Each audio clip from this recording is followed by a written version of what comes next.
पूर्व दिशा में मुंह करके मांग भरनी चाहिए। अब जो नहीं जानते, अभी से मेरा चैनल है, उसके ऊपर ओके करो, सब्सक्राइब करो और मेरे से जुड़े रहो। इतनी सुंदर पदों का वर्णन किया गया, साची प्रेम सगाई। मतलब लास्ट में बात कहां अटक रही है? प्रेम पे।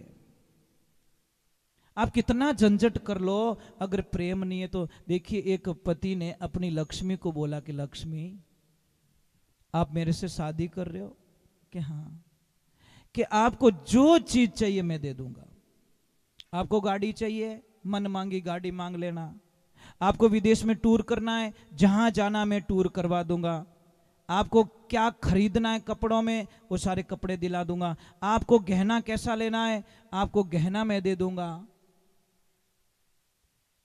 बंगला बना के मैं दे दूंगा, पर एक चीज मैं नहीं दे पाऊंगा। क्या? कि मारो मन थारा में नहीं है, कटे अटकी उड़ो है। अब बोलो, वो लड़की मान पाएगी क्या? कि बाहर रखो तुम्हारी गाड़ी को, रखो तुम्हारे बंगले को, रखो तुम्हारे गहने को, मने तो आप चाहिए। समझ में आ रहा कि नहीं आ रहा है? मतलब भगवान कहीं के ये चीजों मने नहीं चाहिए, मने चाहिए थारो मन। तन नगरी, मन मंदिर, और परमात्मा उसके अंदर, उसके अंदर है भगवान। तो विदुर जी महाराज अब वहां से भोजन प्रसाद नहीं कर रहे हैं भगवान। उद्धव जी को बोलते, उद्धव चलो विदुरगढ़, हम जाते विदुरगढ़। और जैसे ही विदुर जी के घर पे आते हैं, विदुर जी तो कुछ बाजार में गए हुए थे, कुछ सामग्री लाने के लिए भगवान आ रहे हैं। समाचार तो भेज दिया, पर देखो विदुरानी की क्या दशा होती है। प्रेम इसको कहते सब, प्रेम उसको नहीं कहता है। अब विदुर रानी जी कुछ काम में थे, बाहर से दरवाजा बजा दिया, अंदर से आवाज आई गई। उस स्थिति का मैं वर्णन भी नहीं कर सकता। आप सबों ने कई बार भागवत में सुना होगा कि वो किस स्थिति में थे। तन पे कपड़े भी नहीं है। जैसे ही आवाज आई गई, कृष्णा, भूल गई शुद्ध बुद्ध। अब शुद्ध बुद्ध याद रहे तो भगवान की भक्ति नहीं रहे। यही तो है ना, शुद्ध बुद्ध खो जाए ना, तब सोचना के दुनिया क्या। के मैंने परसों पहले एक शब्द बताया आपको, दीवार पे लिख देना एल के, लोग क्या कहेंगे उसकी परवाह मत करो। लिख दो बड़े अक्षरों में, कोई दिक्कत नहीं है। हमको बस दुनिया रूठन दे, मेरा प्रभु रूठा न जाए। दुनिया सारी रूठ जाएगी, मुझे कोई फर्क नहीं पड़ेगा, वो नहीं रूठना चाहिए। भगवान की कृपा। आपको शायद पता नहीं होगा, कोरोना काल में लोगों ने ऑक्सीजन की कीमत समझी। एक एक सिलेंडर लाख लाख रुपया। जो एक पौधा इतनी ऑक्सीजन देता है, वो पौधा नहीं लगाता है। ऑक्सीजन के लिए लोग रो रहे हैं। तो भाई पौधे लगाओ ना। आप यहाँ पे, मुझे थोड़ा अटपटा भी लग रहा है यहाँ पे, इतना यहाँ पे है पर थोड़े पौधे नहीं है यहाँ पे, इतना खुला खुला पड़ा है। क्यों नहीं लगाते आप पौधे? ये पत्थर है नीचे। हाँ। अच्छा, तो तेरी मेरी में पौधे नहीं लगा रहे। अरे उनको बोलो तेरा है तो तू पौधा तू ही ले जाना यार, छाया तो करने दे। बराबर नहीं, तुम ले जाओ, क्या चाहिए हमको, छाया तो करने दे। गायें बैठी, ऑक्सीजन पैदा रही, हमारा स्वास्थ्य सुधरेगा। विदेश में शर्त क्या है पता है? एक पौधा काटो, पहले 10 पौधे लगाओ, फिर तुम्हारे जो पौधा अड़चन कर रहा है उसको काट सकते हो। वहां की सरकार का ये नियम है। मतलब पौधा काट सकते हो, कोई दिक्कत नहीं है, परमिशन लेना पड़ेगा। पहले आपकी हाजिरी के 10 पौधे लगाना पड़ेगा। 10 पौधे लगाने के बाद में उस पौधे को काटने की परमिशन मिलती है। वहां पे एक पौधा नहीं काट सकते आप, पहले पौधे लगाओ। आपने तो आवे जो कोई।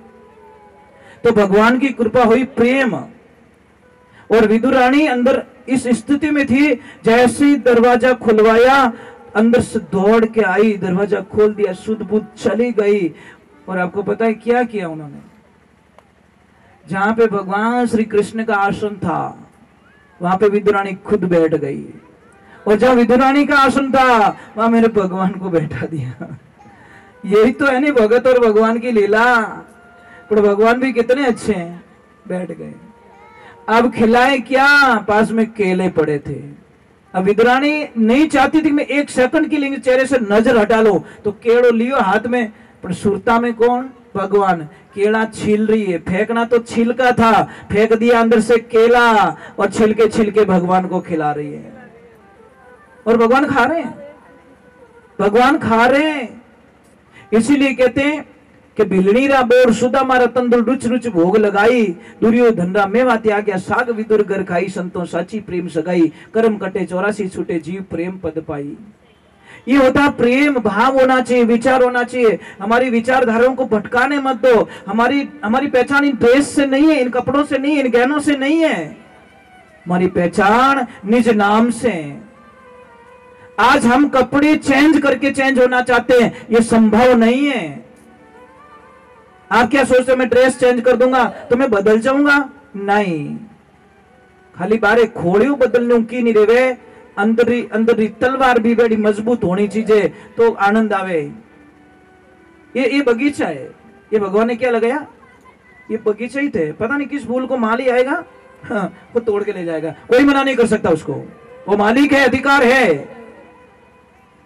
पता नहीं कली तोड़ दे तो कौन जाने, वो कली तोड़ दे, मना कर देंगे मालिक को, कली पसंद आ गई, मतलब छोटे बच्चे को भी उठा लेंगे तो कई लोग बोलते हैं जितनी उम्र थी, छोटा उम्र था, इस उम्र में उसको लेके, अरे भगवान को पसंद आ गया, कली पसंद आ गई, लेके चले गए, बस उसका अधिकार है, बगीचा लगाया उन्होंने, कोई मना नहीं कर सकता। वहां मौत के सामने किसी के लिए, क्योंकि मौत आपको पता है मौत के कान नहीं है। वो क्या कहते, भगवान मेरे कान होंगे ना, कोई रोएगा मैं छोड़ दूंगी, दया आ जाएगी मुझे, अरे बेचारे बहुत तड़प रहे हैं, नहीं लेके आओ, पर मुझे आवाज नहीं आनी चाहिए, चाहे कितने भी रोए, मुझे बिल्कुल सुना ही नहीं देना चाहिए। मैं उस जीव को आराम से ले आऊंगी, अगर मैंने सुन लिया तो मैं वहीं छोड़ दूंगी, दया आ जाएगी मुझे। तो पहले ही काल और मौत ने बोल दिया, कान नहीं चाहिए मेरे को, आवाज नहीं आनी चाहिए मेरे को। तो विदुर जी महाराज जब आए तो बोले ये क्या कर रही कि भगवान को जिमा रही हूं, अरे ऐसे कैसे जिमा रही है। तब उनको पता चला कि सारे छिलके तो भगवान को प्रसाद में जिमा लिया। परंतु जब विदुर जी महाराज जिमाने लगे तो भगवान ने थोड़ा मुंह मोड़ लिया, बोले क्या हुआ प्रभु के दस, वो स्वाद नहीं आया, जो स्वाद विदुरानी के छिलकों में स्वाद था, वो आनंद था, वो इस गिरी में नहीं है, केले में नहीं है। प्रेम तो विदुर जी को भी था, पर शुद्ध बुद्ध खो के जो भगवान की तरफ जाते नहीं। मीराबाई को लोग कितना ताना मारते थे ना। तो देखो मीरा क्या कह रही है, वैसे तो आरती का टाइम हो गया, अपन क्या करे, छूटता नहीं जीव। आंबू पाको तो पाको, पाकी जने घणी पड़ी नीचे आगा, माडानी तो नहीं तोड़ना, समझ में आई नहीं, वो तो पाकी जने ऑटोमेटिक झाबड़ी पड़ जाएगी, वो ऑटोमेटिक रुके ही को नहीं। एक भजन सुना लेता हूँ, अपन क्या करे। देखो आप लोग बहुत अच्छे हो, अच्छे नहीं बहुत अच्छे हो। मैं आपको लास्ट में कुछ लिखवाऊंगा, वो लेके जाना। मैं हर दिन लास्ट में कुछ लिखवाऊंगा, वो आपके काम की चीज होगी। वो मैं जो पढ़ता हूँ शास्त्रों में, मैं चाहता हूँ आप तक पहुंचे, मेरे तक अकेले तक रख के क्या करूंगा मैं, समझ में आई नहीं। एक मटकर मैंने पानी ढक्कन देन रख दियो तो वो 15 दिन बाद में पीवे जड़ो ही नहीं रहे। इससे बढ़िया उसको पिलाते रहो, भरते रहो, पिलाते रहो, भरते रहो। तो हम यही करते, रोज पढ़ते हैं, रोज उस मटके को खाली करते, लोगों तक पहुंचा देते कि चलो मैंने रात को ये पढ़ा है, सुबह में ये पढ़ा है, मैंने शास्त्र में ये पढ़ा है। मैं चाहता हूँ आप तक वो पहुंचे, ये चीज है। अच्छा मुझे एक बात बताइए, आप मांग क्यों भरते हो? हाँ मांग भरते क्यों भाई? मांग भर रहे, परिभाषा तो पता होना चाहिए, मांग की परिभाषा तो होनी चाहिए, ठा तो पड़नी चाहिए। हम लाइसेंस क्यों बनाते गाड़ी का? समझ में आ रही नहीं है? ये आपका लाइसेंस है। मांग क्या कहती है? आप शादीशुदा हो। लाइसेंस क्या है? कि आप सरकार के ऑथोरिटी में आप ड्राइवर पक्के हो, ये आपका लाइसेंस है। मांग भरी कैसे जाती ये बताओ मुझे, कोई देवी बता दो, ताकि कोई भूल होगी तो मैं हैंड टू हैंड बता दूंगा आपको। मैं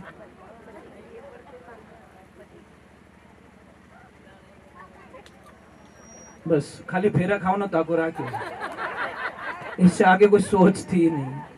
देवियों मांग है नहीं, मांग में इतनी शक्ति है, आपके पति को कभी अकाल मृत्यु नहीं आ सकती। इस मांग में इतनी ताकत है। और आपको एक कथन सुनाता हूं, जब बाली को मारने के लिए भगवान खड़े हैं बाली मर नहीं पा रहा है, तीर नहीं चला पा रहे भगवान।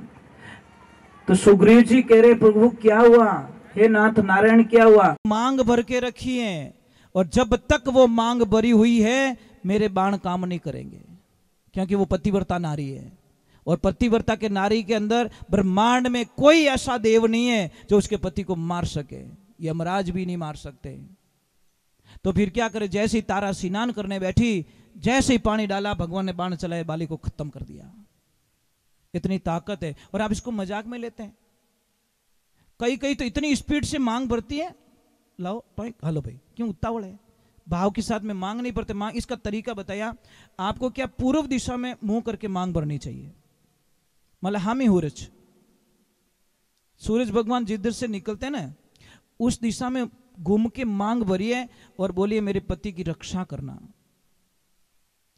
उत्तर दिशा में मुंह करके मांग भरोगे तो आपके पतिदेव का धंधा अच्छा चलेगा।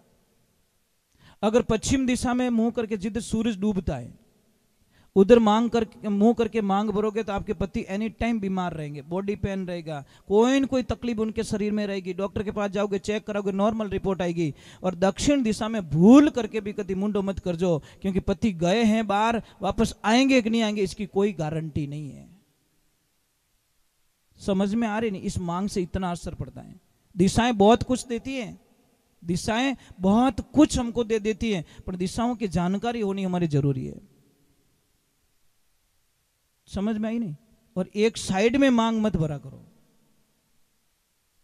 मांग सीधी होनी चाहिए। सही है, साइड में मांग भरती है ना, उसका पति एनी टाइम हर तीसरे चौथे दिन उससे झगड़ा करेगा भयंकर।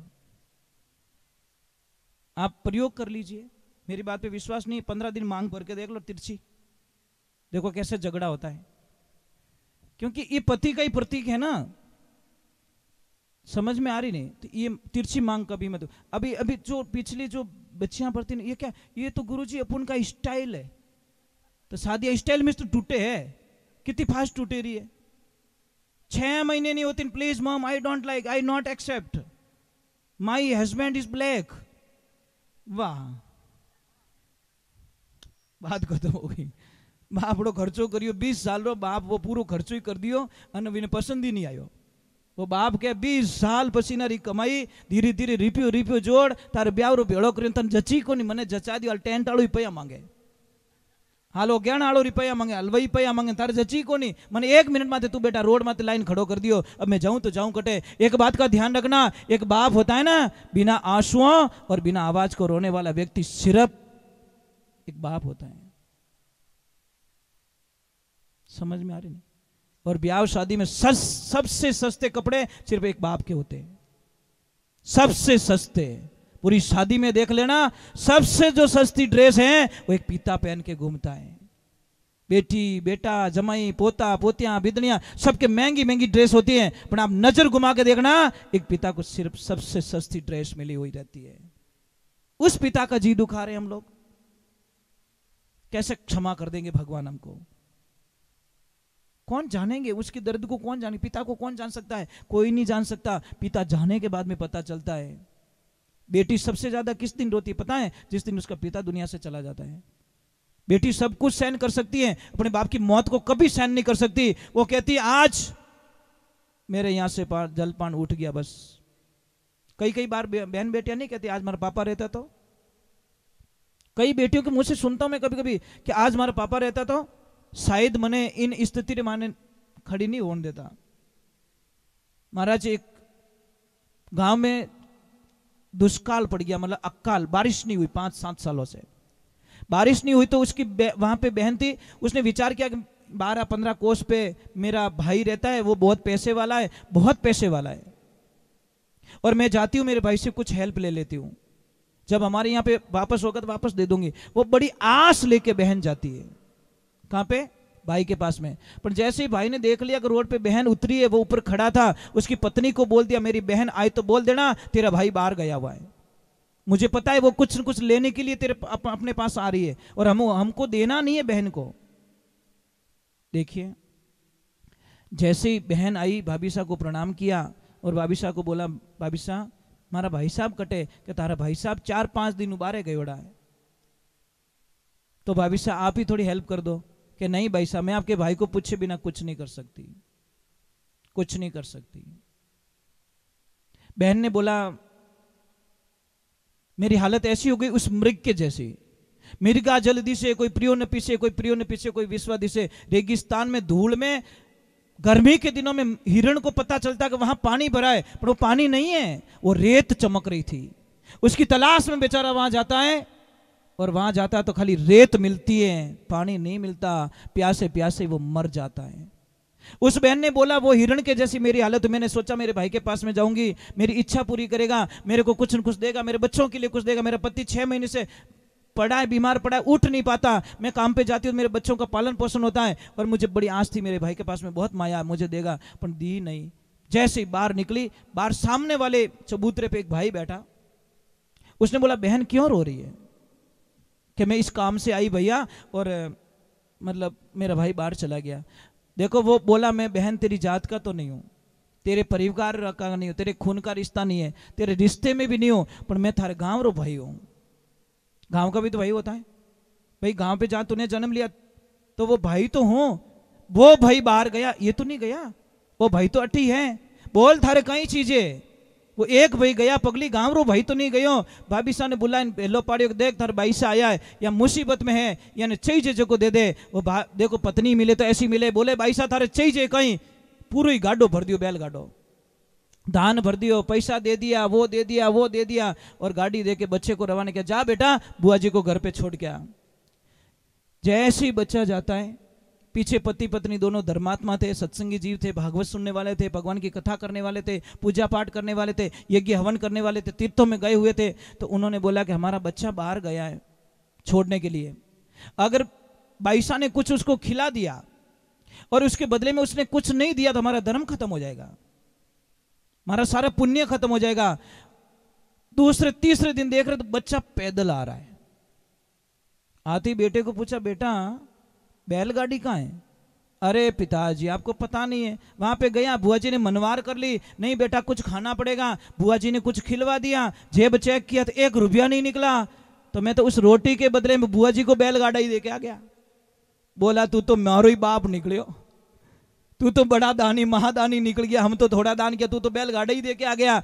जा बेटा आज हम धन्य हो गए कि हम शेर तो तू सवा शेर निकल गया, क्योंकि ये बेटा हमारा नाम कभी खराब करने वाला नहीं है। इसलिए ये जिंदगी में ध्यान रखना, बहन को कभी घर से दुखी होकर मत निकालना।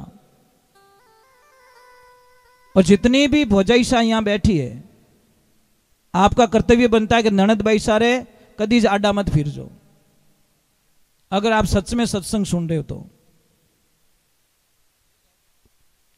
चलो एक भजन सुना दो छोटा, क्योंकि वो भजन याद आया।